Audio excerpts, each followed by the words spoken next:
father said, when they're talking to me, they're actually having a conversation with me. Okay. So I don't know. Go ahead.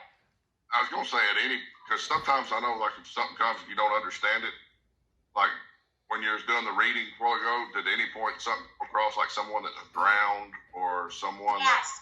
Okay, because it was funny that you said that, because just before I said any questions, I heard boat and then I heard water. Okay. Now, did someone have a boating accident? No, it wasn't a boating accident. It was just at the lake. Okay, because this is what I'm feeling. I'm feeling like I am caught by something. I feel like I'm caught. My feet are caught. Hold on. He had got poison ivy and got a shot, and he cramped up from the waist down, they think. It could have been his whole body cramped. He showed me, like, when you got to kick to come up to the top, Yes. you got to kick. He showed me not being able to kick. So to me, that almost felt like there was something that was around his feet, because he kept saying I couldn't kick to come up. And was this like around 22? He was 18. Okay, because he was showing me being very young. And is this your cousin? Because I kept hearing cousin. No, he was my best friend in high school. What's his first name? Why do I keep hearing like Keith or Kevin?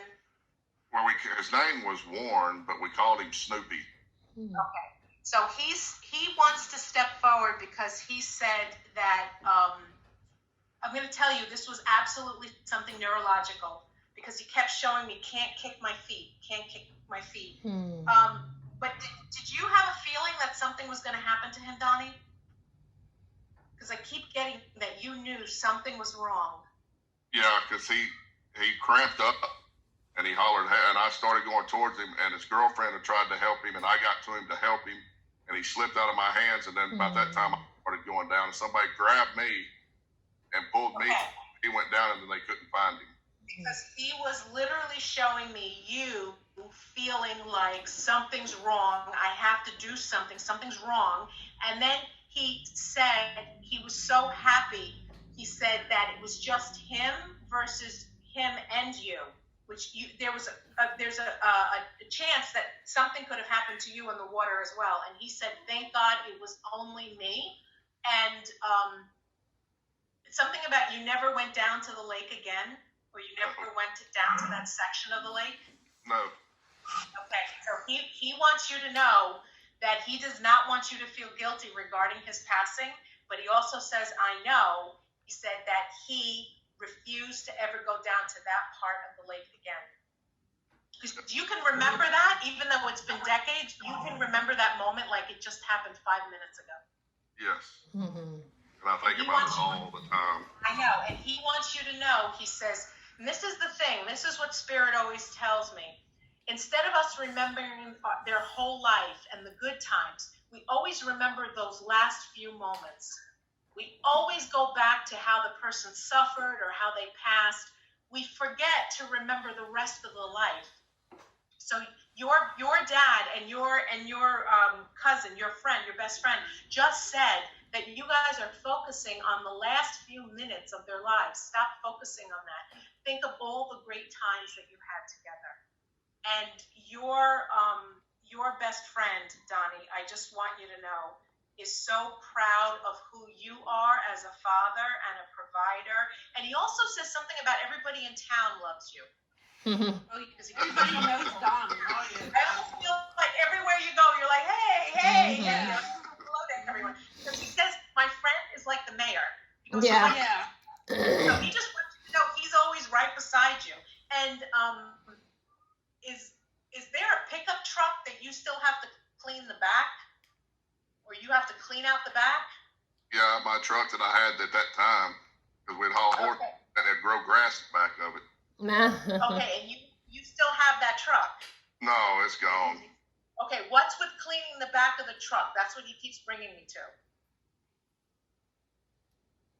Is there something how the back of the truck always needed cleaning, or the pickup truck always needed, because he keeps bringing me to the truck and it being dirty in the back?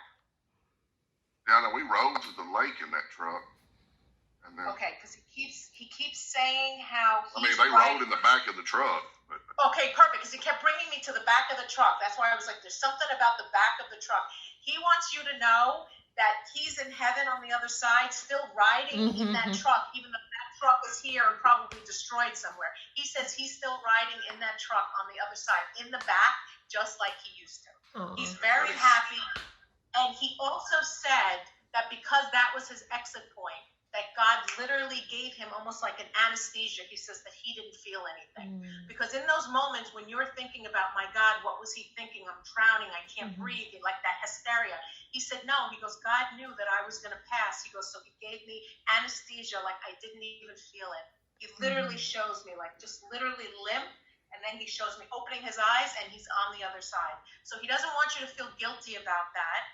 And he wants you to know that he's very happy on the other side. He says, doing all the things that you guys used to do as young teenagers. So thanks, guys. This was so wonderful reading for you. Yes, I thank just you. want to let you know your loved ones are always with you. Yeah, Donnie. oh, Alex was wanting me to tell you that the whole, right, like 2 minutes before you came on, the living room light in here started flickering. Oh, The whole yes. time. Yes. Spirit, because they're a very fast vibration, they can manipulate TVs, lights, cell phones. They can manipulate all that stuff. So when you see a light flickering, you could change the bulb. It's not going to matter. That light is always going to flicker because that's spirit letting you know I'm in the room. Because they're like, okay, what can I use besides the dogs? Because they love to use the dogs to let you know that they're in the room. What can I use in this room so that they know that I'm here? And that's exactly what happened, was the flickering. Because none of the dogs are here. Yeah. My house and Mary Ann's is her house. But, Right, okay, but they will use the dogs. They will get the dog's attention out of nowhere to let you know that your loved ones are standing in the room. Because animals and children can see and sense spirit much easier than the rest of us as we grow into adults. So if your loved ones don't have a dog or a cat to use in the room, they will use the vibration of electricity. Absolutely. And what I was going to tell you about Curtis, the one you talked about earlier, was we all knew Curtis, Mary Ann and them knew too, that you were spot on with that. And he died, it was the day of the Sandy Hook killing, and he loved kids. And so he always would get Cheyenne and the kids stuff, and he lived on Social Security, so he had no money. But I should have talked to him that day about an hour before he passed, and that's what happened. He walked and he tripped, the TV fell on him and he couldn't get up. I'm telling you, he keeps saying thank you for being there for him like a brother, because he makes me feel like he didn't really have a lot of people who were really close to him. And he says thank you to you because he says you made him feel special. So he's letting you know that he's watching out over you. Your best friend is watching out over you.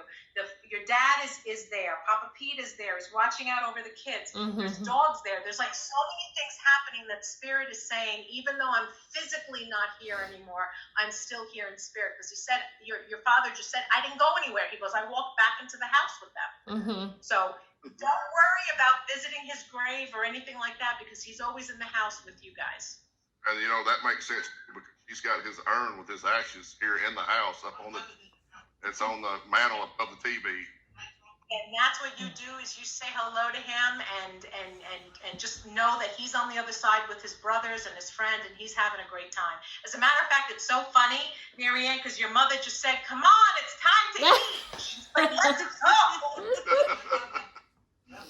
But yeah, Curtis is one of a kind. When I was at 9/11, I was in New York. Me and Ash was living there. And of course, all the cell phone towers were down, so you couldn't get in or out. Curtis got a hold of me 3 times when you couldn't get through it. And he would call. Of course, he was persistent. He just never gave up. He just kept getting reeled out. And I said, call you. I'm like, I have no clue, but he keeps getting through.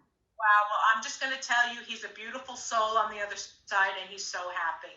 So thank you, everyone. This was wonderful reading for you. Thank you so much. And Donnie, my husband, said, because he's the one that's always writing the questions, for a couple of weeks now, he's like, where's Donnie? He goes, I don't see him anymore. I don't know, maybe he's busy. So my husband, Anthony, says hello. Yeah, I was in there. Well, when the corona came out and it got the schedules thrown off, and I got thrown off, but I was back last week. Okay, well, my husband says hello to you. So thank you, guys. Tell him Thank hi. you so much safe. Thank you. You You too. too. Bye. Bye.